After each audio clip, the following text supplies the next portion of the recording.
So we need What is inspiral.org?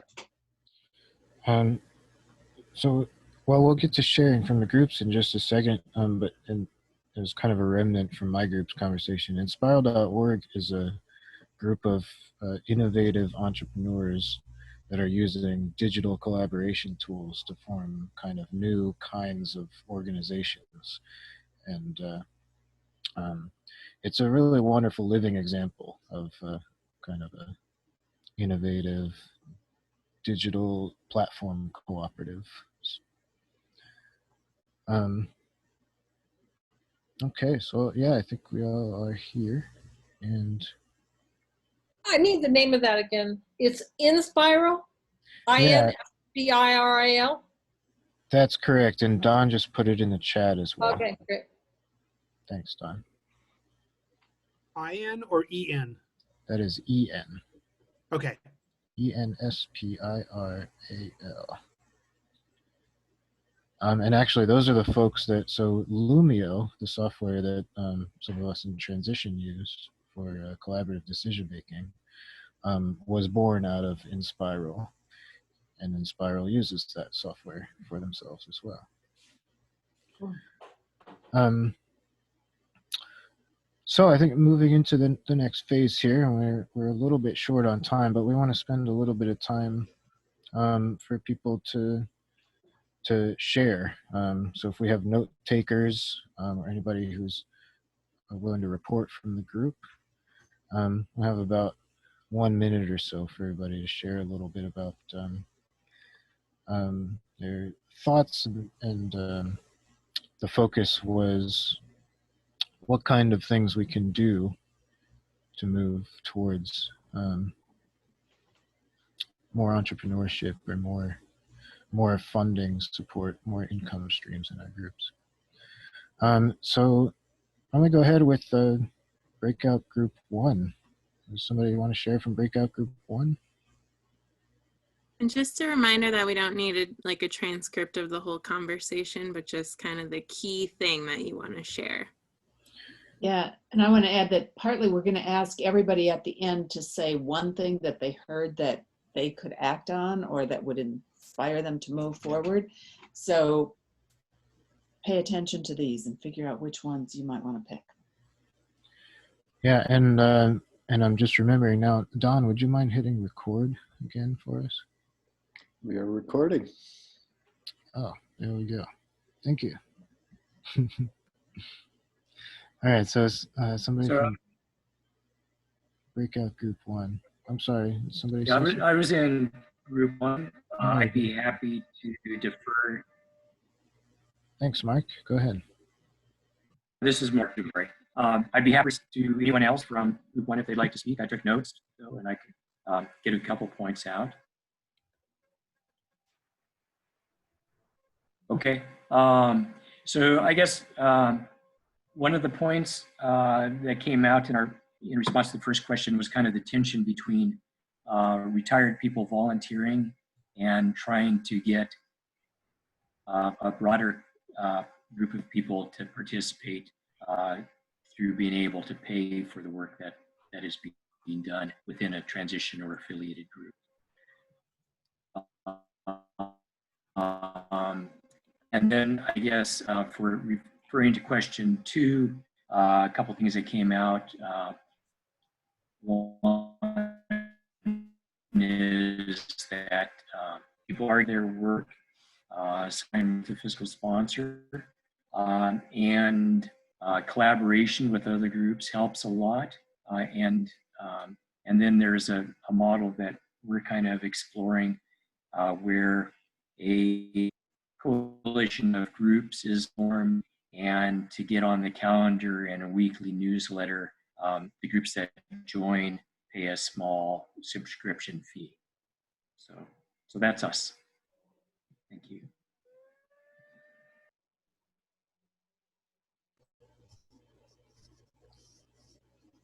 Thank you, Mark. And if there's anything from Breakout Group 1, anybody else would like to add? And so we'll move right on into Breakout Group 2. Somebody want to share from Breakout Group 2? Well, Tobin.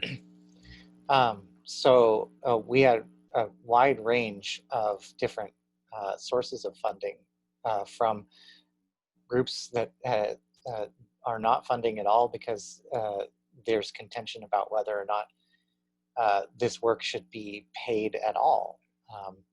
Holy work is volunteer work is an attitude in one of the groups. And then another group that just hasn't really thought very much about funding, but has accepted some donations for events.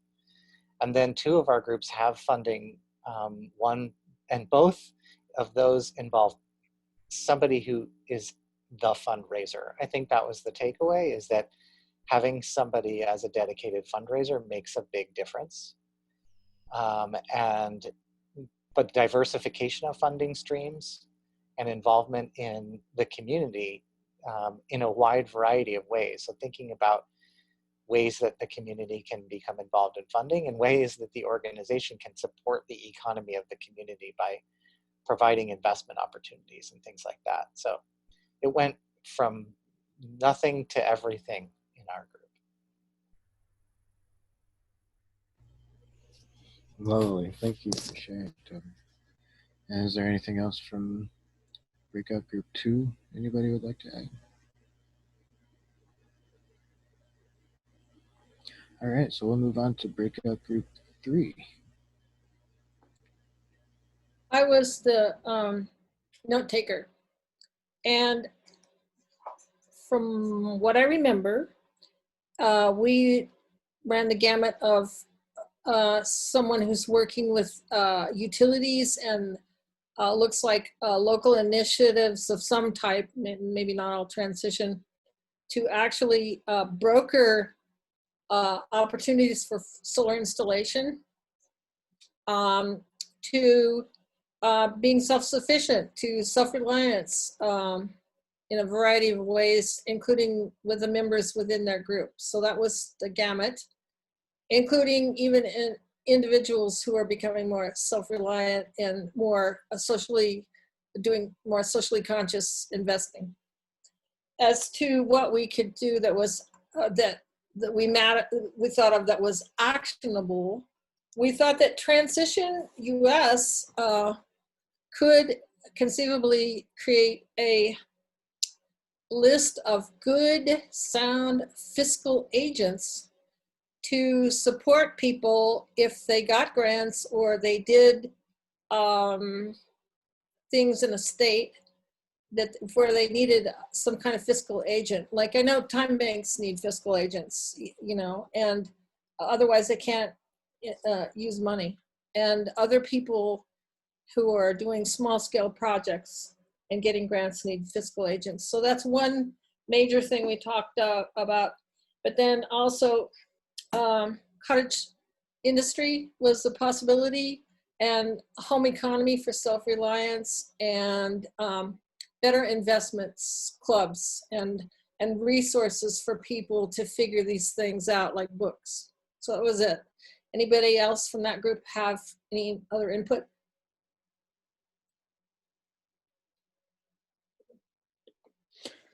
I guess I'll just say briefly that, we've discussed Transition US becoming a fiscal agent for transition towns nationwide.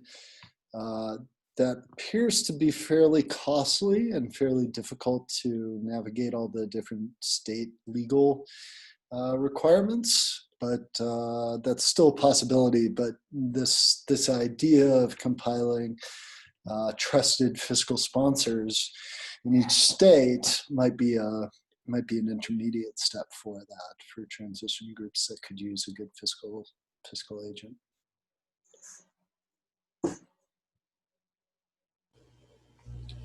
Nice, thank you, Don. Thanks, Janice. And so Breakout Group 4 is my group. And I'll go ahead and pass it to Carol. Carol, you want to share a little bit? So in our group, we had several folks who are kind of working at the national level, but we also talked about how, hang on. Sorry. So two themes that emerged. One is to take a look at what's happening locally in the results, sort of coming out of the pandemic and the second wave. How is the community being impacted, and are there gaps that your local group could fill, and whether that's with skill sets or with, you know, sort of thinking creatively, being a source of imagination for what the future could hold, really turning attention to what is locally available. I know in my own community, you know, people are very much looking for local food sources. And so taking advantage, and I call it, you know, watching for the wave. Where's the wave that you could jump on that would advance your group in the eyes of your community and really, you know, sort of showcase what you have to offer. So that was one thing we talked about. And then the second thing we talked about, and this is what Galen and I we really sort of met around, are the pro-social core design principles. And for groups that are fatigued or struggling, or you know, social interaction is becoming a problem, or you're having difficulty with leadership transition, learning pro-social and applying its simple but powerful tools could really help. And if you become adept at it, this is also a gift you can give out into the community and teach others how to use it.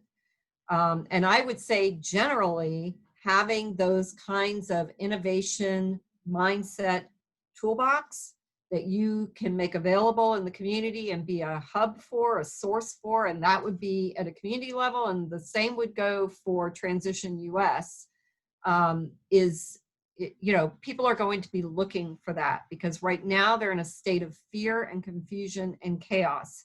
And when you're in that mindset, you can't think creatively, can't think about what the next thing will be.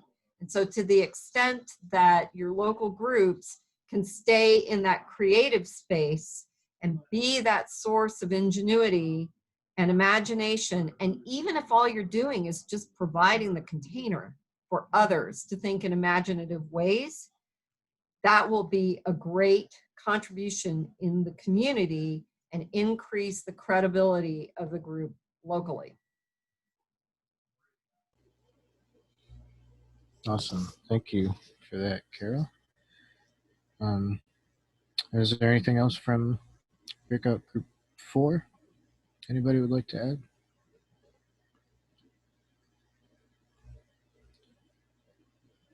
Okay, so we'll go ahead and move on into Breakout Group 5. Somebody like to share from there? I'm going to share. Thanks, Leslie. Part of 5. And then I invite other people in my group, because I maybe don't have everything is pulled together, as Carol did. She was impressive. We talked about the opportunities available with collaborations, collaborations with local businesses, collaborations with libraries, because libraries can get grant money. And Rua mentioned a collaborative project that they did around a garden with her local library, and collaborations with government. And I mentioned that Transition Longfellow received funds to help the city of Minneapolis with work it was beginning to do on climate adaptation, because we had already been engaging our community on discussions around climate adaptation when our city got a Rockefeller Foundation grant to do that work, and they wanted to reach into community members. We were the group that was recommended to them, and we were able to bring a lot of community members together to talk in very practical and realistic ways about what we thought that our community needed to do. there's not a lot of organizations that are engaging people in climate adaptation work. So there's a real opportunity for groups that have been thinking about climate and have those social networks to help to bring those to the table. That's it for us. Does someone else want to say something from our group?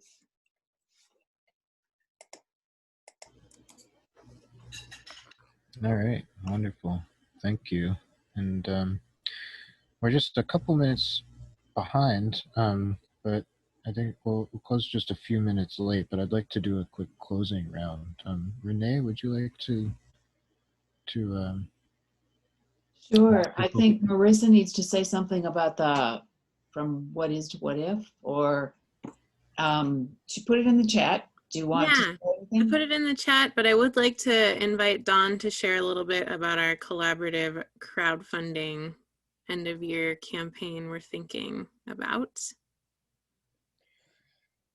Yeah, so as most of you probably know, we do a big year-end fundraising campaign every year that typically provides over half of our annual budget for Transition US. But this year we want to do something a little bit different, and we want to encourage transition groups from local initiatives to regional hubs to national working groups to do their own year-end fundraising and to support that. So as part of that, we're planning to put together a little resource guide to how to run your own year-end fundraising campaign. And we're working on producing a fundraising event that will probably take place first couple weeks of December. This is still very much in process, but we already got a thumbs up from Woody Tash, the founder of Slow Money, to be our keynote speaker at that event.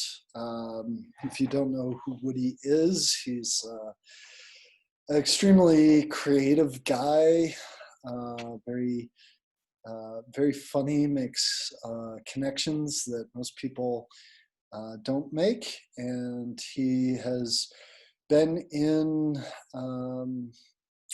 both socially responsible investing and philanthropy for decades, and about 10, 12 years ago, started this international slow money movement that's about in local investing into local food businesses. So that seems like a great anchor for our event. We're going to have a number of other elements in there as well, and that's something that other transition groups will be able to use to be able to promote their own fundraising. So, just something, it's still in process, but we wanted to give you a little bit of a coming attraction. Keep it in your mind. What could our transition group do this year? And if there's any specific support you need for that, feel free to shoot me an email. I'll put my email address in the chat, and we're really wanting to support everybody in building their capacity through fundraising. Cool, great, thank you. We're going to quickly wrap up, but we want each person to say something. Galen began with a good meditation about money for all of us. I like those questions, and I'm going to keep thinking of them. But if there's been one main thing, if there have been 7, you only get to name one that has inspired you to move ahead a little bit on money, please say it. Before you say it, name the person that you want to speak next, so that we all kind of quickly move around the circle. And Suzanne, I'm going to call on you to speak next. And so you can think about what you're going to say. I'll say the thing that actually inspired me the most was thinking about home industries. how you can help someone set up their own pie making business. Suzanne, your turn. I really like the idea of workshops that could raise money by having a fee, but also really help our community in various ways, like how to use local food to make local recipes, things like that. Who's next, Suzanne? How about Chad? Oh, got me. Yeah, a lot of great information, but I really like the idea of working with a library. I have a really great library right in town. I did a workshop with them, but I never thought of working with them on grants, et cetera, like that. So that's something I'm excited to do. I'm going to contact them tomorrow. And so libraries. I will call next Janice.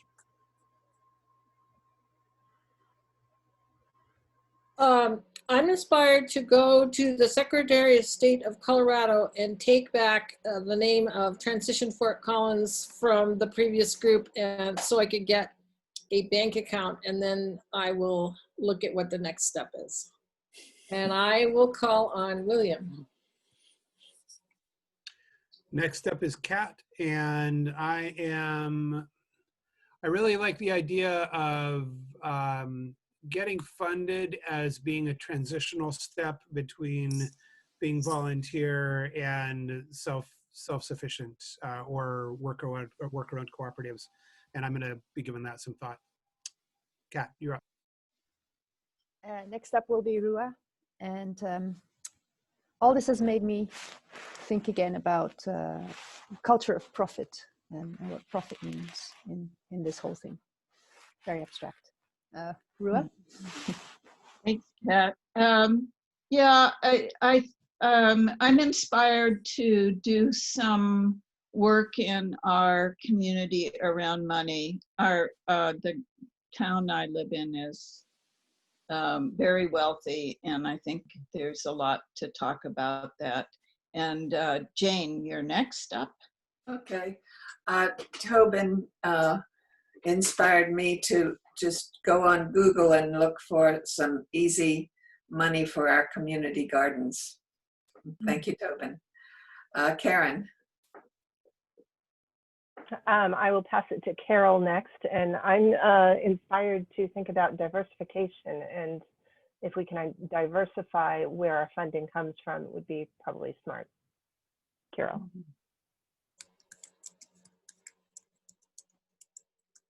Oh, thank you, Karen. And I am going to pass to Gayland after this.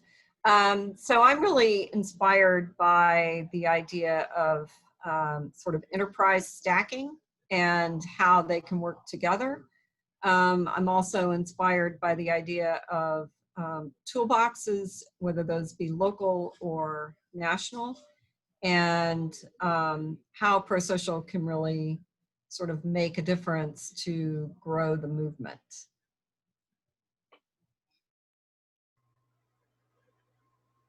Awesome. Thank you, Carol. So I'm excited about thinking about digital platform cooperatives. And I really agree that, thinking about stacking enterprises and coming up with innovative new kinds of business relationships. And I'll say really quickly, I think part of what transition does is, locate where local assets are and where local needs are and make those connections. And in that process, you're generating wealth. And in a regenerative system, any element that's operating in the system is getting its needs met through its participation in the system.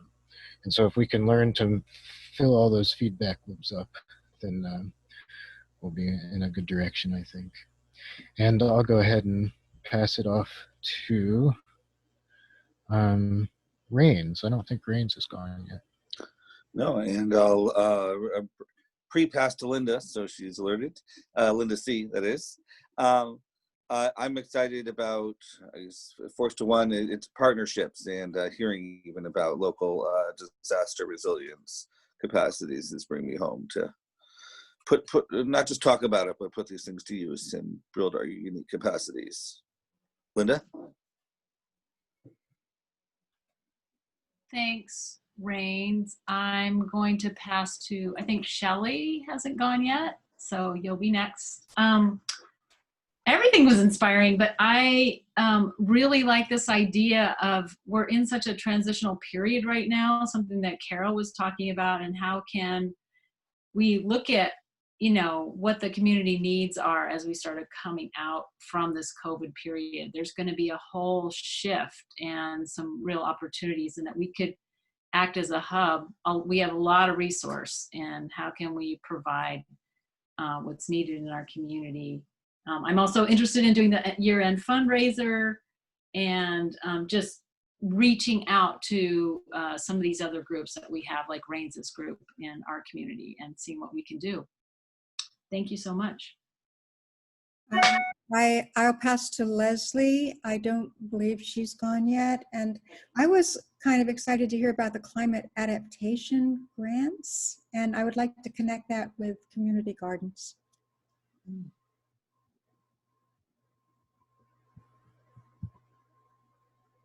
Would you like to pass it? Oh, I'm sorry. Go ahead, Elizabeth. If Renee, have you already gone, Renee? Yeah, but Sari hasn't. Pass it to Sari after you. Okay, Sari after me. I am interested in seeing if I can get my library to host some book groups / discussions about local investing. Pass it to Sari. Great. And I think Tobin hasn't gone either, right? Okay, so I'll pass it to you. So I guess I'm mostly interested in worker-owned co-ops and how we can incubate them and somehow make some money from them as well. Thanks. Chad, have you spoken yet? Are you the last one? No, I already spoke. Okay. What about William? Did William speak? Yeah, he did. I went. Dawn, have you gone? Last but not least. But Tobin first, right? Yeah. I'll pass to you, Dawn, when I'm done. I'm inspired first personally to talk to Shelley about what their fundraising work is. And broader than that is the transition groups that are funding well, having conversations among each other, but also being available to transition groups, like to be able to say, I want to learn more about funding. What are you guys doing? This conversation, but in a targeted way with a group that really wants to move forward on that, could be a mentorship opportunity between groups. Pass to Don. Well, I'm very much looking forward to millions of people saying, we're no longer going to give all this money to fossil fuel companies and to things that are destroying our planet. We're gonna redirect our resources towards the healing of our planet because it's so urgently needed now. And yeah, we all get to be part of that. I want to jump in since I didn't speak yet, and I'm excited to relaunch the REconomy working group next year, among other things that I'm really excited about. So you can email me if you're interested. Thank you, Marissa. Everybody look at the squares right around yours. Have we missed anyone who's right next to you? We're going to turn these squares into circles one day, but right now they're squares. And everybody has wonderful, energetic things to do in the next day, so it's about time to go to sleep. Or do something else regenerative for yourself so that you can do tomorrow. Thank you all. This was great. Thank you. It's fun to do it with you, Galen. Any final word from you? Yeah, it was wonderful. No, that's it. Thank you so much, everybody. I really appreciate it. Bye, all. Thanks. Great job, Galen and Renee.